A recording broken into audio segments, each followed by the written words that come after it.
ঢাকা চট্টগ্রাম মহাসড়কে শৃঙ্খলা ফেরাতে উচ্ছেদ অভিযান চালিয়েছে নারায়ণগঞ্জের শিমরাইল হাইওয়ে পুলিশ।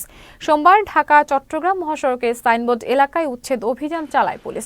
অভিযানে নেতৃত্ব দেন শিমরাইল হাইওয়ে পুলিশ ক্যাম্পের ইনচার্জ আবু নাইম সিদ্দিকী। এ সময় মহাসড়কের পাশে অবৈধ দোকান, টিকিট কাউন্টার সহ সকল অবৈধ স্থাপনা উচ্ছেদ করা হয়। এছাড়া 200টি বিভিন্ন যানবাহন আটকে মামলা দেওয়া হয়েছে বলে জানিয়েছেন পুলিশ, যার মধ্যে ফিটনেসবিহীন যানবাহন সহ অযান্ত্রিক যান রয়েছে।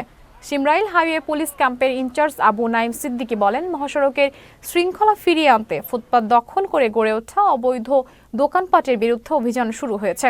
এই অভিযান চলমান থাকবে বলেও জানান হাইওয়ে পুলিশ। এটা ছিল আমরা সাইনবোর্ড এলাকা আজকে অভিযান পরিচালনা করছি। সেখানে আপনার অবৈধ ফুটপাত, হকার এবং বিভিন্ন মহাসড়কের উপরে যে সমস্ত কাউন্টারগুলো ছিল আমরা সেগুলো উচ্ছেদ করেছি। বিভিন্ন ধরনের ফিটনেসবিহীন, রোড পারমিটবিহীন গাড়ির বিরুদ্ধে আমরা প্রসিকিউশন দাখিল করছি। আর থ্রি হুইলার এবং অযান্ত্রিক যানবাহন যেগুলো আছে, উল্টো পথে যারা যানবাহন চালায়, এগুলোর বিরুদ্ধে আমরা আইনগত ব্যবস্থা নিয়েছি। এই এক সপ্তাহে আমাদের প্রায় 150 থেকে 200 গাড়ির বিরুদ্ধে আমরা প্রসিকিউশন দাখিল করতে সক্ষম হয়েছি। আমাদের এই অভিযান অব্যাহত থাকবে।